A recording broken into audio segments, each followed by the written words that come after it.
कभी सोचा है कि हमारे इस ग्रह की भी अपनी एक कहानी हो सकती है, और कोई छोटी मोटी कहानी नहीं, बल्कि पूरे 4.5 अरब साल लंबी। तो चलिए आज पृथ्वी की इसी कमाल की बायोग्राफी को थोड़ा करीब से देखते हैं। एक मिनट के लिए रुकिए और सोचिए। जिस जगह पर कोई अभी बैठा है, बिल्कुल वही जगह एक जमाने में उबलते हुए लावा का समुद्र हुआ करती थी। मतलब कोई जमीन नहीं, कुछ नहीं, सिर्फ खौलता हुआ लावा। है ना कमाल की बात। हमारे ग्रह का पूरा इतिहास असल में हमारे पैरों के ठीक नीचे ही तो दबा हुआ है। तो ठीक है, कहानी शुरू करते हैं बिल्कुल शुरू से। पृथ्वी की कहानी का चैप्टर 1।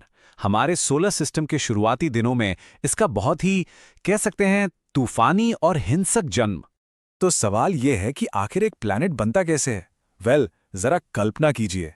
अरबों साल पहले यहां कुछ नहीं था सिवाय गैस और धूल के एक बहुत बड़े बादल के। फिर क्या हुआ? पास के एक तारे में एक जबरदस्त धमाका हुआ और उस धमाके ने इस बादल में हलचल मचा दी। बस फिर तो ग्रेविटी ने अपना काम शुरू कर दिया। उसने बादल के सेंटर में सारा मैटर खींचना शुरू किया और बूम, हमारा सूरज जल उठा। और जो बचा खुचा मलबा आसपास घूम रहा था वो आपस में टकराता रहा, जुड़ता रहा और धीरे धीरे हमारी पृथ्वी और बाकी ग्रहों की शक्ल ले ली। सच कहूं तो उस शुरुआती पृथ्वी के बारे में सोचना भी मुश्किल है। वो पिघली हुई चट्टान का एक दहकता हुआ गोला थी। जमीन का तो कोई नामो निशानी नहीं था। और आज देखिए, आज ये एक खूबसूरत नीला ग्रह है जहां जीवन है, पानी है। ये जो ट्रांसफॉर्मेशन है ना, ये किसी जादू से कम नहीं है। लेकिन कहानी यहीं खत्म नहीं हुई। इसी उथल-पुथल के बीच एक और बहुत बड़ी घटना घटी। एक प्लैनेट था, नाम था थिया, करीब करीब मार्स के साइज का। वो आकर हमारी नई नई बनी पृथ्वी से टकरा गया। ये टक्कर इतनी जबरदस्त थी कि पृथ्वी का एक बड़ा टुकड़ा टूटकर स्पेस में बिखर गया। और जानते हैं क्या हुआ? यही मलबा धीरे धीरे एक साथ आया और हमारा चांद बन गया। अच्छा, एक सवाल उठता है, पृथ्वी पर इतना सारा पानी, ये सब महासागर, ये आए कहां से? जवाब आपको हैरान कर देगा। अंतरिक्ष से। लाखों सालों तक हमारी ठंडी होती पृथ्वी पर एस्टेरॉइड्स की, मतलब उल्कापिंडों की जबरदस्त बारिश होती रही। और ये कोई आम पत्थर नहीं थे, नहीं, ये अपने साथ लाए थे नमक, मिनरल्स और सबसे जरूरी चीज, पानी। तो अब तक हमारे पास एक ग्रह है जो ठंडा हो चुका है और उस पर पानी भी आ गया है। अब आता है कहानी का अगला और शायद सबसे दिलचस्प चैप्टर, जीवन की पहली चिंगारी। और कैसे उस छोटी सी चिंगारी ने इस पूरे ग्रह को हमेशा के लिए बदल दिया। लाइफ की शुरुआत ही ना बहुत ही सिंपल थी, बहुत ही मामूली। गहरे समंदर की तलहटी में जहां ज्वालामुखी से गर्म पानी और मिनरल्स निकल रहे थे, वहीं पर पहले माइक्रोस्कोपिक जीवों ने जन्म लिया। ये बस सिंगल सेल वाले जीव थे जो जिंदा रहने के लिए इन्हीं ज्वालामुखियों से निकले मिनरल्स को खाते थे।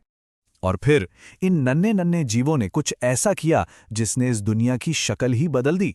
वो इवॉल्व हुए और उन्होंने सनलाइट को एनर्जी में बदलना सीख लिया। लेकिन इस प्रोसेस का एक वेस्ट प्रोडक्ट था, एक गैस जिसका नाम था ऑक्सीजन। और धीरे धीरे करोड़ों सालों में ये ऑक्सीजन हमारे एटमॉस्फेयर में बढ़ती चली गई और इसी से बनी ओजोन लेयर, जिसने बाद में आने वाली जिंदगी को सूरज की खतरनाक किरणों से बचाया। अब एक बहुत ही इंटरेस्टिंग बात बताता हूं।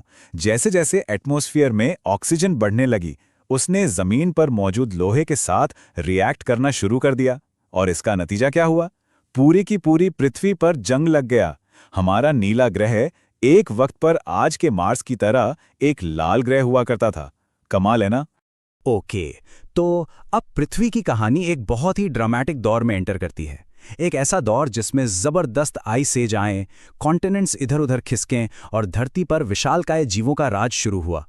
क्या कोई सोच सकता है कि हमारी पूरी पृथ्वी एक विशाल बर्फ का गोला बन गई हो? ऐसा एक बार नहीं, कई बार हुआ है। इसे कहते हैं स्नोबॉल अर्थ। ये एक साइकिल जैसा था। होता यह था कि ज्वालामुखी ढेर सारा कार्बन डाइऑक्साइड हवा में छोड़ते। इससे एसिड रेन होती जो ग्रह को ठंडा कर देती और धीरे धीरे पूरी पृथ्वी जम जाती। फिर लाखों सालों तक बर्फ के नीचे ज्वालामुखी की गर्मी इकट्ठी होती रहती और फिर वो एक साथ फट पड़ती, बर्फ पिघला देती और समंदर की गहराइयों में छुपा हुआ जीवन फिर से बाहर आ जाता। और ये साइकिल बार बार चलता रहा। अच्छा, इसी बीच जमीन पर भी भारी उथल-पुथल मची हुई थी। पृथ्वी की जो टेक्टोनिक प्लेट्स है ना, वो मूव कर रही थी और धीरे धीरे सारी जमीन खिसक कर एक जगह आ गई और बन गया एक सुपर कॉन्टिनेंट। इसका नाम था पैंजिया। ये एक बहुत ही विशाल जमीन थी जिसका ज्यादातर हिस्सा सूखा रेगिस्तान जैसा था। लेकिन फिर पैंजिया टूटना शुरू हुआ। जैसे जैसे कॉन्टिनेंट्स अलग हुए, नए नए समुद्र बने, मौसम बदला और वो बंजर रेगिस्तान अब हरे भरे जंगलों में बदलने लगे। और इस नई हरी भरी दुनिया में लाइफ का एक एक्सप्लोजन हुआ। ये शुरुआत थी डायनासोर के युग की। वो जीव जिन्होंने अगले 150 मिलियन यानी 15 करोड़ सालों तक इस ग्रह पर राज किया। पर जैसा कि हम जानते हैं, उनका राज हमेशा के लिए नहीं था। आज से करीब 6.5 करोड़ साल पहले अंतरिक्षी गहराइयों से पृथ्वी की तरफ एक बहुत बड़ी चीज आ रही थी, एक एस्टेरॉयड, और इसका साइज माउंट एवरेस्ट से भी बड़ा। और जब वो टकराया तो उससे जो एनर्जी निकली वो हमारी कल्पना से भी परे है। सोचिए, 10 करोड़ एटम बॉम्ब एक साथ फटने के बराबर। बस उस एक टक्कर ने, उस एक दिन ने डायनासोर के पूरे युग को खत्म कर दिया। तो डायनासोर खत्म हो गए और अब हम आते हैं इस कहानी के फाइनल चैप्टर पर। उस महाविनाश के बाद जिंदगी का फिर से पनपना और एक नई होशियार प्रजाति का सामने आना। तो सवाल ये है कि इस तबाही में बचा कौन? हमारे पूर्वज बच गए। वो जमीन के नीचे बिलों में रहने वाले छोटे छोटे मैमल्स यानी स्तनधारी जीव थे। और जब धूल का गुबार छटा और वो बाहर निकले तो उन्होंने एक नई खाली दुनिया देखी। और यहां से इंसान बनने का सफर शुरू हुआ। देखिए, हुआ क्या? अफ्रीका में मौसम बदला, जंगल कम होने लगे, तो हमारे पूर्वजों को खाने के लिए पेड़ों से नीचे उतरना पड़ा। अब लंबी लंबी घास में शिकारियों से बचने के लिए उन्होंने 2 पैरों पर खड़ा होना और चलना सीखा।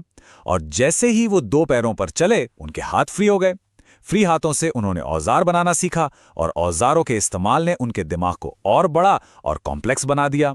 अब जरा इस टाइमलाइन को देखिए, ये हमें हमारी सही जगह दिखाती है। पृथ्वी का इतिहास 4.5 अरब साल, डायनासोर का राज 15 करोड़ साल, और हम इंसान, हमारा पूरा इतिहास सिर्फ कोई 2 लाख साल का है। मतलब इस ग्रह की कहानी की किताब में हम एक लाइन भी नहीं, बस एक कॉमा जितने हैं। लेकिन कमाल की बात यह है कि इतने छोटे से वक्त में हमने जो कर दिखाया है वो असाधारण है। हमने भाषा बनाई, कल्चर बनाए, टेक्नोलॉजी बनाई और इस ग्रह को इतना बदल दिया जितना शायद किसी और प्रजाति ने अपने पूरे अस्तित्व में नहीं बदला। और बस यही बात हमें आज पर ले आती है।